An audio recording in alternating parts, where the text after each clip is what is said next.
Good morning, everybody. Kevin Miller in the morning, KIDO Talk Radio, 107.5 FM, 580 AM. Joining us now, Congressman John LeBoutillier. Congressman, good to have you with us. Kevin, good morning. Great to be with you. How are you? Well, very anxious to hear what you have to say about what has happened over the holidays in Washington, D.C. Are you going to use the Bill O'Reilly line or the Rush Limbaugh line? See, I told you so? No, I'm not going to do that. If I did that line, it would be a little different. I would say there was a fundamental mistake made back at the time of the election when Donald Trump, and this is okay for him to say, at the convention he got up and said, "Only I can fix it." And he set his supporters and himself up as if only Donald Trump could go to Washington and fix all our problems. Well, guess what? That's not how our system works. One guy can make a difference, there's no doubt.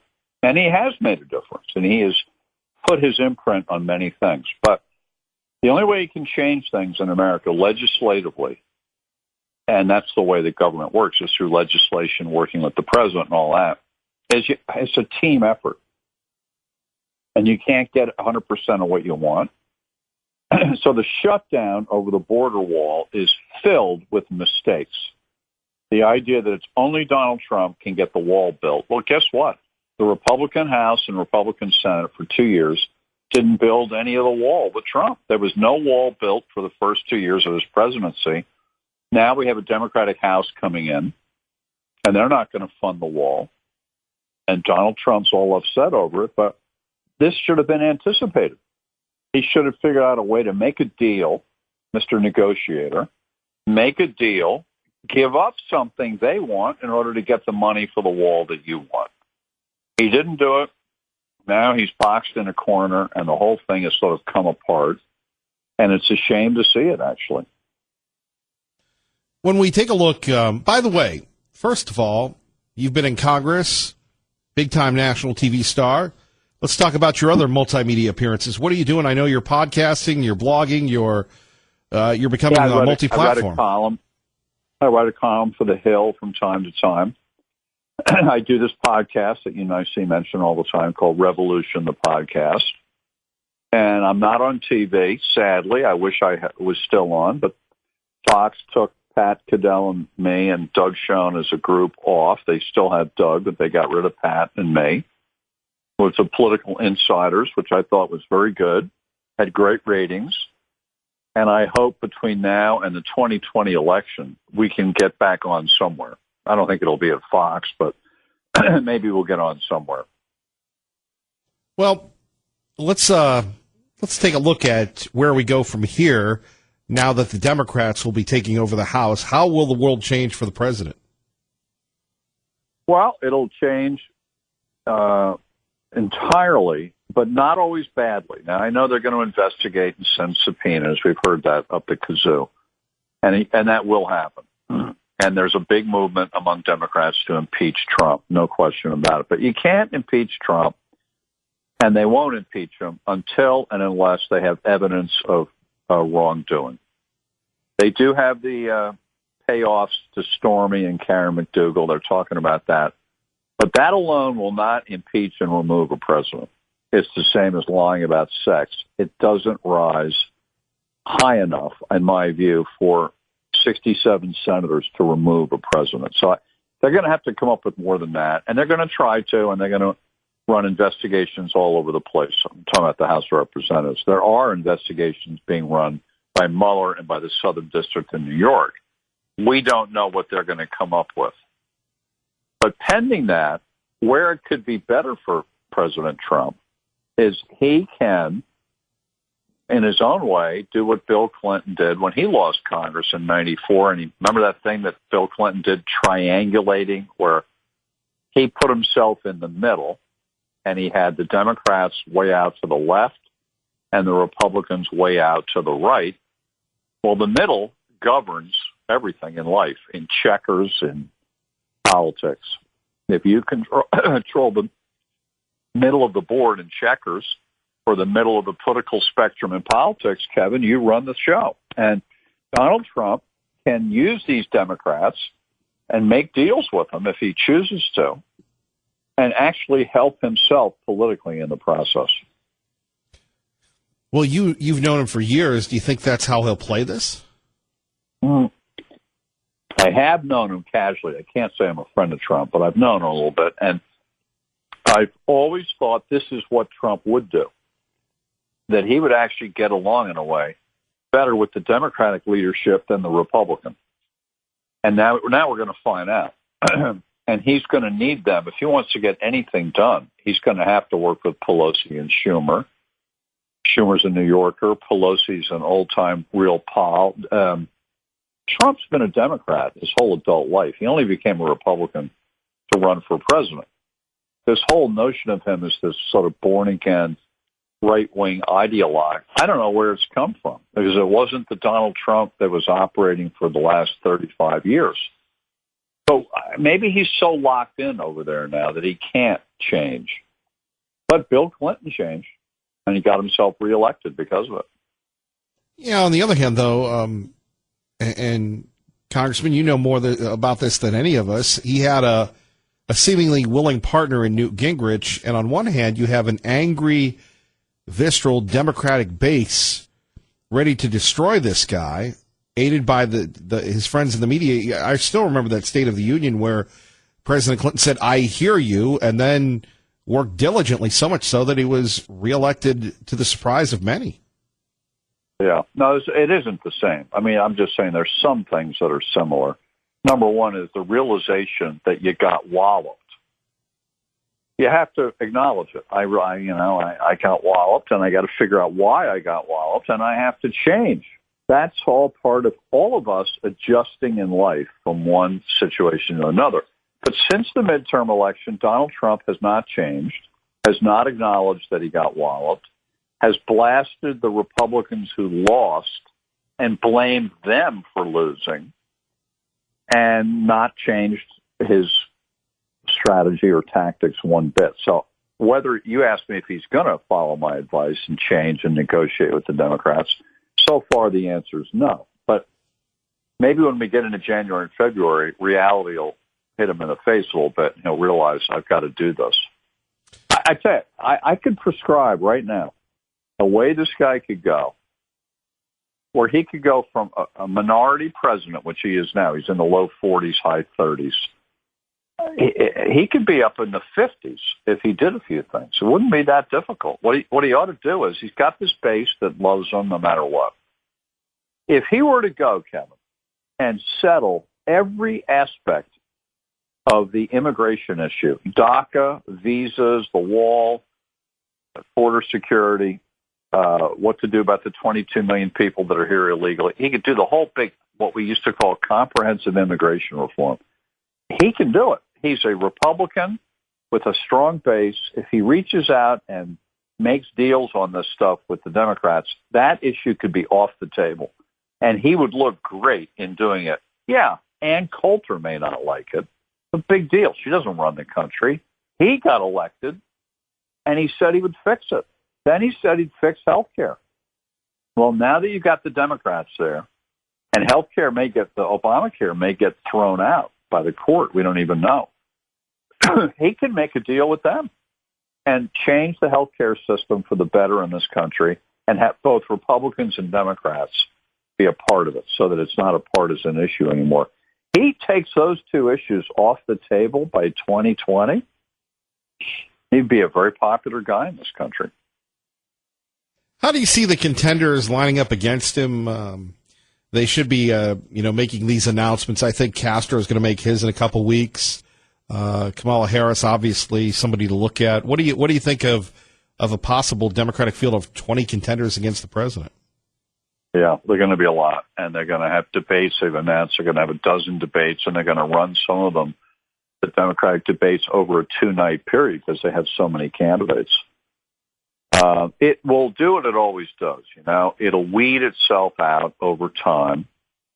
So they start out with 20, 25 people. By the time they get to Iowa in a year and a month, they'll be down in the teens. Like we were at 17 last time, and that went down pretty quickly because money and losing weeds out the field pretty quickly. So you can get down to 3 or 4 people pretty quickly. And I know everyone's obsessed on who can raise the most money. Well, Jeb Bush raised the most money and went nowhere in our primaries. Trump didn't raise much money, didn't put much of his own money in early on, but he got a head of steam up because the key in the presidential races is message more than money. If you've got a unique message, that will work better than just having a load of money. Now, if you have a good message, you'll raise money. And so I think if I look at the Democrats, the guy that's been writing the message that they're all gravitating towards is Bernie Sanders. He almost won the nomination in 2016. He'll be right back at it this time. Don't underestimate him. Beto O'Rourke, the younger, all the energy. The young people love him. All the Democratic staff people are holding off in deciding which candidate to work for, pending a decision by Beto O'Rourke, because they want to go work for him. So I'm keeping my eye on him, on Bernie. I don't think Kamala Harris will catch fire as much for a while, but she's definitely in there as a African-American woman and from California, which they've moved their primary up to March. She's got to be taken seriously. And I guess on name ID, you take for a while Joe Biden seriously. But he's run twice before for president and never got out of Iowa. He did so badly. I think he'll do better this time. I think he's going to be in the top tier for a while. And then there's always going to be someone we're not talking about who's going to get hot. But Beto, they're all waiting on Beto right now to see if he's going to run because everybody else is in their 70s. Trump's 73. Bernie will be 78. Biden will be 78. Bernie might be 79 next year. And Bloomberg, if he runs, is 78. And here comes Beto O'Rourke in his early 40s. It's a pretty big contrast. Indeed. More coming up with our great friend, Congressman John LeBoutillier. One more time, if they want to get a hold of your podcast, sir. We've got a few more segments. We're going to have you for the hour, but people want to hear what you have to say. How can they get a hold of you? Well, if you go to iTunes or SoundCloud and just put in Revolution, you'll find us. We're there, and we put one up almost every week. I haven't done one. I haven't missed a week in 2 years, I don't think. And we try to keep ahead of the political situation of what's happening. Sort of what you and I are talking about right now. Yes, sir. More coming up next. Kevin Miller, KIDO Talk Radio. And hope you're having a great morning, waking up on the right side. Kevin Miller in the morning. Congressman John LeBoutillier joining us. 107.5 FM, 580 AM. So we were talking earlier about this podcasting thing, and before we get back to politics, how do you like that? I mean, you're more hip with that stuff than I am. You're doing the iTunes, the Google Play, all these things. What's that world like? Well, I only do the yakking on the podcast, and I help publicize our podcast. The technical stuff is all done by my co-host's husband up in Toronto, who is really good. He's an engineer, a tape editor, and he got us up on iTunes and SoundCloud. And I don't know how he did it, but he did it, and it runs on its own. So I like it. I like what you and I are doing more. I'm more attuned to regular talk radio. I get it better. I like to listen to the radio. To me, I've been listening to the radio since I was 5 years old. And I've always listened to news on the radio for all these years. I just love it. I hear it more than I like to look at it. Well, I'm the same way. There is something magical about the spoken word over the airwaves. So when we take a look at what's the future of the Republican Party post the midterms, where are we? We're in trouble because we have reduced our audience to basically being, a white over 45 party. When the country's demographics are becoming, obviously we're always almost 52% female, the country is. But Latinos, African Americans, Asians are increasing at a faster rate. White people are not increasing their birth rate and their population at the same rate. We've alienated the young and the Latinos and obviously the African Americans. So you look at the midterm vote, our regular white Republican voter came out to vote. So they're good, steady voters, especially in midterms. But the marginal voter who only votes in presidential elections, that person, a lot of them did vote in the midterm. They were energized enough by anti-Trumpism that they came out to vote. And I might have been on with you before the election. I forget if I said it, but I wrote it a lot, that there were two parties in 2018. There was the Trump party and the anti-Trump party. And the anti-Trump party was bigger and had more energy to it. And that's why they won 40 seats in the House, 7 governorships, 7 state legislatures. They won 390 state legislative seats. The Democrats had a big year in 2018, and it was almost all anti-Trump. Trump has animated and elevated the Democrats and reunited a party that had basically died because of Obamacare.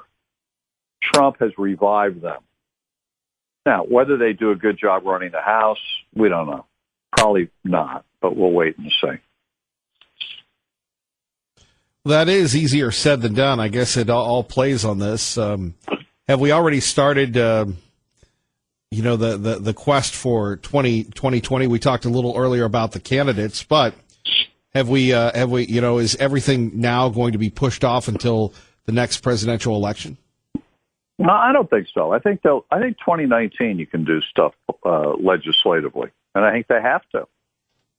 There are things that have to be done. There are things the president's going to want to get done, and the Democrats are going to want to trade him for it. I mean, like the issue of funding the wall. Now, a year ago, with the Republicans firmly in control of both houses, but the Democrats, because of the rules of the Senate, they get to stop a lot of things. And they offered a deal up. We'll fund the wall in return for DACA. And Trump said no. I think that deal's going to come back in 2019, and Trump's going to have to think about it. If he wants that wall so badly, and the price is to legalize those one-time children who were brought here, not of their own volition, but as minors. They were brought in by their illegally entering parents. Why should those kids who you and I and your listeners, we have educated those children. In public schools, we paid for it. We paid for their emergency room medical visits. We've subsidized the illegal aliens who've come here. And the kids have grown up in American schools speaking American English with American slang and idioms and American friends. And they are American in their head and in their hearts. And I think most people agree those kids who are now young people, young adults, should be able to be American citizens. And I favor it. I don't have a problem with them. They didn't choose to come here illegally. Their parents did. And if an adult comes here illegally, in my view, that person should never be allowed to become an American citizen. Yeah, they can become a legal resident, get a green card, stay here, work here, live here, but they're not an American citizen and they can't vote. But the kids, I could see definitely wanting to make them Americans. And if the price for that is to get the money for his border security, I think that's a price he ought to pay. Traffic and weather together, KIDO Talk Radio. Let's get you to work safely and on time. Good morning, Dave. 107.5 FM, 580 AM, KIDO Talk Radio. Congressman John LeBoutelier joining us. What about the fear, though, that if those folks do become American citizens, they have no love for the grand old party? How do we sell them that, hey, we want you to participate, we want to be part of your team, when, it seems to favor the Democrats, sir? I know. That's the thing. See, after Romney lost in 2012, And Reince Priebus was head of the Republican Party. Remember, they did this study of why we lost. And they, not very wisely called it an autopsy. Well, you don't really do an autopsy until there's someone dead. But they called it the autopsy and analyzed what had happened. And the results of that 2013 autopsy of the GOP was that we got to do things to attract women, young people, and obviously minorities to the GOP. And then along came Trump. And Trump has systematically insulted women and minorities. I don't think he's insulted young people, but they don't like him. And there's been no effort to reach out and recruit these people and try to win them over to our arguments that we will make the economy better. We will keep the country safer, which is true, by the way. We Republicans are much better at all that stuff. But Trump doesn't sell it well, doesn't even try to sell it. That's why his popularity is low. And post-Trump, whether there's a GOP left, I don't know. And whether it can win national elections, I don't know. I know there's a Democratic Party that we don't want to run the country. But right now, more people favor the Democrats than favor the Republicans. In a new Wall Street Journal poll that came out the other day, get this, 60% of the American people said they'd rather have the Democrats determine our nation's priorities than Trump. 60%. And that's bad salesmanship by Trump and by the Republican Party.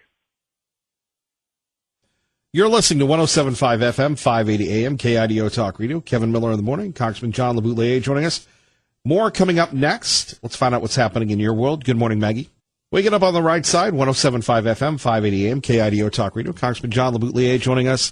Now, what do you think, we were talking earlier here on the future of the Republican Party, the Democratic Party. What do you make of all the people that retired, that resigned and said, peace out? Yeah. And I think that's going to continue, by the way. I think that a lot of those people in the House who retired saw the blue wave coming and didn't want to get caught up in it. After all, if you've been in Congress for 20 or more years, you've gone through 10 or 15 elections, you've got a good ear for the people. And you pick up little things when you're at the train station campaigning or a town hall. When you start looking at people's faces and hearing their comments, you can quickly tell if people are happy or unhappy, ticked off at you or the president or the party. And to have so many of them retired, I forget the numbers, in the 30s who retired.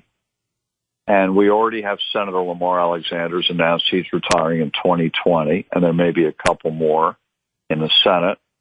It's the same thing. It's a combination of their personal situation, some of them are getting old or whatever, and the feeling that we're going to lose. And so I think it's too bad, but these things happen in cycles. And right now, we've been running the Senate for 4 years and the House for 6 years, 8 years really, and it was time for things to start to change again. And they'll keep changing, but you can see it coming.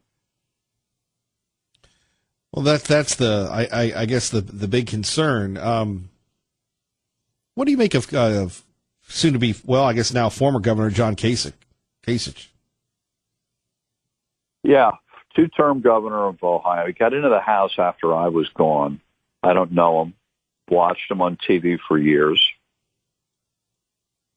What do I think? I think he's a very competent politician, but not a particularly endearing one. He's not that likable. And I know he's thinking of running against Trump in 2020 in the Republican primaries. He's thinking about it.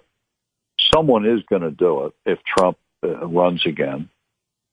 But I don't know that Kasich has the magic that you need. I'm just not sure about it. Even though I think he's very competent, was judged to be a good governor in Ohio and a good congressman. But there's something that doesn't quite click, as a candidate on TV. It just doesn't quite click. Well, he does talk about Ohio an awful lot. Well, that's okay. And I mean, Ohio, it used to be one of the key swing states. It's sort of lately becoming a little bit more reliably Republican, which is great for Republicans. It might not even be considered a battleground state. It's almost, a guarantee that Republicans are going to win it. And other states are changing all the time. Arizona, which was solid red, Barry Goldwater, loved Reagan type of state, is now a swing state where, the Democrat won the Senate seat this past November. So when Arizona becomes a swing state, that's a bit worrisome. Georgia is moving towards being closer of all places, but the population's changed there. Texas is moving towards being a purple state. It's not there yet, but it's getting there. When you see Beto O'Rourke get within 1.5 points of Ted Cruz, you got to say, things are changing in Texas. But the good news for us is we've got Ohio is becoming solid, and Missouri, which used to be a swing state, that's becoming quite reliably Republican. So states change, populations move around. We've got some good, some bad. All right, so let's take a look at some of the big issues going. What about infrastructure? You think that's going to happen? No. I wished it had. I think if Trump had done his inaugural and said at that speech, I'm a builder, that's what I do, this country needs to be rebuilt, and we're going to rebuild the roads, the highways, the schools, the train stations, the airports, and we're going to build a wall on the southern border as part of it. He could have gotten the money. He could have made deals with the Democrats. You find me a Democrat who doesn't like to spend money. And it would be spent in every district because train stations and train tracks and go through everywhere. And roads and airports are everywhere. And it would have been a bipartisan effort to rebuild the country. And he would have been popular if he'd done it because everybody in Congress likes to spend money. So instead of all this partisan stuff, it would have been bipartisan. It would have helped in the short run goose the economy. And Donald Trump would have been popular like crazy. Instead, he didn't do any of that. He spent the first year just trying to repeal Obamacare. And in the process, made Obamacare popular for the first time. It was never popular from the day it was passed in April 2010. It was a turkey for the Democrats. They lost the House because of it, 63 seats. They lost control in 2010. They lost the Senate in 2014, all because of Obamacare, only Obamacare. And yet Trump, spending a year demonizing it, ended up making it popular. And today around 53 to 55% of people like Obamacare. It's some amazing reversal, I'll tell you that. Think the Republicans are to blame for that, though? Yep, they are. They never came up with a unified, single Republican alternative to Obamacare that they could enthusiastically sell to the country. And they could never agree on one. There are many plans. Many different congressmen and senators have health care plans. Tom Price, he's a doctor, congressman from Georgia, who became Secretary of Health and Human Services. He had a big plan, but he couldn't get that through the House Republican Conference. Some Republican senators have had plans. But the big mistake was not to have a single alternative to Obamacare that would be better than Obamacare. We could have sold one, and we could have won on it, but we didn't do it. We just said, we'll repeal and replace. But we never told anybody what we would replace it with. Well, and I remember when, we were talking about this on KIDO Talk Radio, Congressman, that the Republicans said, well, we can't guarantee that your premiums aren't going to go up, and you're going, this is just going to make it worse. Yeah. Well, they have gone up. They've gone up under Obamacare, too. Right. Everything goes up. And the whole point of these things is to try to prevent them from going up or to limit the rate of increase to a lower rate because there's inflation in healthcare that's pretty high. And that's why Romney originally put Romney Care in Massachusetts way before there was Obamacare. He wanted to run for president in '08. So in '05 or '06, I forget what year, he gets this thing called Romney Care passed in Massachusetts. And the point of it was to limit the inflation in all the costs of healthcare, how much our costs go up every year in premiums, drugs, doctor services, everything goes up, double digit every year. And they thought Romney Care and then Obamacare would keep that inflation from happening. It didn't. That's not what happened. It's still going up. Everybody's costs go up every year. And here we have it. Congressman John LeBoutelier joining us. Kevin Miller in the morning here, KIDO Talk Radio.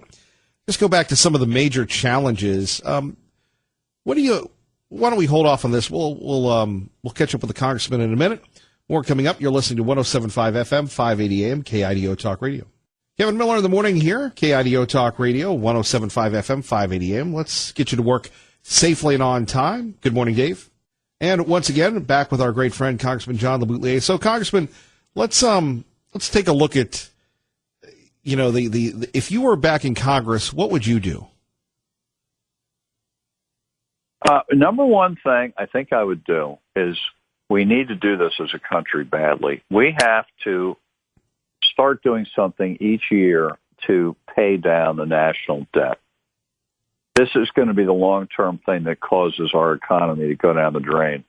As we're carrying too much debt, and the debt payment, the annual interest payment on the debt, is the third largest item now in the federal budget. So I think every year, several $100 billion at least need to be set aside and used to pay down the principal of the national debt. And I think that would be popular. It'd be difficult to do, but it has to be done. Just as any of us, people listening to the show today, or you or me, when we have debt, you can't pay it all off at once, but you pay it off bit by bit. Yet we are accumulating debt. We're increasing the debt regardless of which party's in power. It doesn't matter anymore. We're spending so much money in the federal level and state level, and we're not taking in enough to offset it. So we have to cut some spending, and we got to start paying down the national debt. What would that take, a new tax or something? I think you don't have to tax, but it's got to be the first thing that they spend money on after defense, I would think, would be take some money out and pay down some of the debt.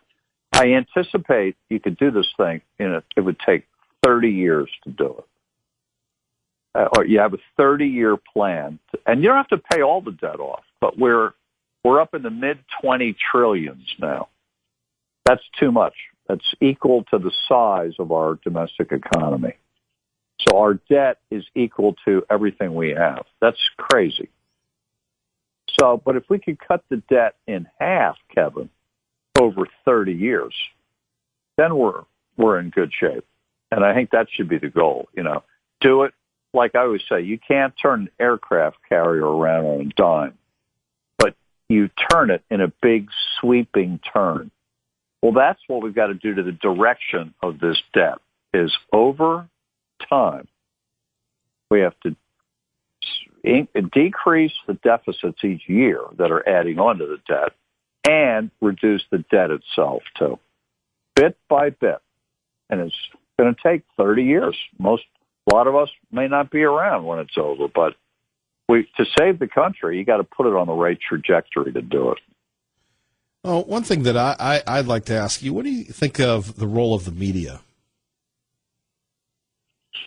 Well, media has always been this way. It's always been very partisan, mostly always anti-Republican. And you go back 60, 70 years before TV, and even 100 years ago before radio, too. You had every big city in America had like a dozen daily newspapers, and they were morning and afternoon editions. And people love news in this country. They always have. They still do. And when there were a dozen newspapers, you wouldn't read a dozen of them. You'd read the one or two that probably you liked because it had the same political slant you did. Just like some people like to watch Fox, some like to watch MSNBC or CNN. And no one watches all three, but you watch the one that fits you. And that's happening now like crazy. People are very energized about Trump and about the news. If you hate Trump, you watch MSNBC or CNN. If you like Trump, you watch Fox. And it was the same way in reverse when Clinton was in there. We used to call CNN the Clinton News Network because they were in the tank for him. And Fox is in the tank for Trump. And the liberals shouldn't be upset over it. Right. It just seems, though, that, when you watch the shows, let's say Chuck Todd, for instance, they seem to be right. They seem to be rooting for impeachment or action. And most of them, with all due respect, don't know. They haven't served in Congress. They haven't been on staffs. I mean, they seem to be pushing chaos theory. Yeah, well, we could go through each show. Now, George Stephanopoulos, he does the Sunday morning show on ABC. He worked on the Hill. If I remember right, he worked for Richard Gephardt, and he worked in the Clinton White House. He's a partisan Democrat. And that show, I don't watch it, but the show is definitely anti-Republican. Chuck Todd, I find him obnoxious. I think they're anti-Republican. CBS has changed. They've got Margaret Brennan running their show, and I watch it. I don't think she's that partisan from what I see. But you're right. I mean, these shows are anti-Republican. However, there is Fox. We do have pro-Republican stuff. You go back to my era when I was elected with Reagan in 1980, there were no Republicans on TV. Right. There was two people that I could identify as leaning Republican. There were no networks or anything Republican. It was all liberal, CBS, ABC, NBC. George Will was an occasional commentator on Sunday morning on ABC. And Brit Hume was the White House correspondent for ABC. And we now have since seen Brit for decades. He's a conservative Republican, and he's on Fox. But that's it. There was no balance. There was no fair and balanced at all. It was terrible how bad these networks were. And yet Reagan won anyway. Big. And the first Bush won his first election big, despite a universally hostile media. Why is that? Because they had a good message, and it worked, and you can still, as a candidate, figure out how to reach the people. You've got a good message, it'll work. You bring up President Bush. We lost him last year. Your thoughts on his legacy? I think it's not the Reagan legacy, but it's a good legacy of how to conduct yourself, of a gentleman, but not on issues that much. And frankly, his presidency, I think, was a failed presidency because he started out, he got a huge number of electoral votes as sort of the third Reagan term, and took that 4-year period and divided the Republicans against each other when he raised taxes after promising not to. And by the end of that thing, he was very unpopular. He only got 37% in his reelection and yielded to Bill Clinton. I mean, he gave us Bill Clinton. I can't look at that period and say anything other than he frittered away the Reagan coalition and allowed Bill Clinton to win. That is not to say George Bush is a bad man. I'm not saying that. But his presidency, I think, will be considered overall a failure. What about the Bush family? Well, then you had George W., obviously, 8 years later, become president and have 9/11 and then the war in Iraq and all that. And by the end of that, he was at 26% approval rating. That's why Obama got in. And when his brother Jeb runs for president, he's the leading guy in the Republican Party. Trump comes along and destroys him and the Bush family politically. And the Clinton political family, too. Trump in 1 year wiped out the two American political dynasties, the Clintons and the Bushes. Wiped them right out. So you have to say a big hunk of the American people don't like these so-called royal families. We don't want them. We want you to get there on your merits, not because of what your last name is. And Congressman, as we wrap this up, we so appreciate your time. Any predictions for the year?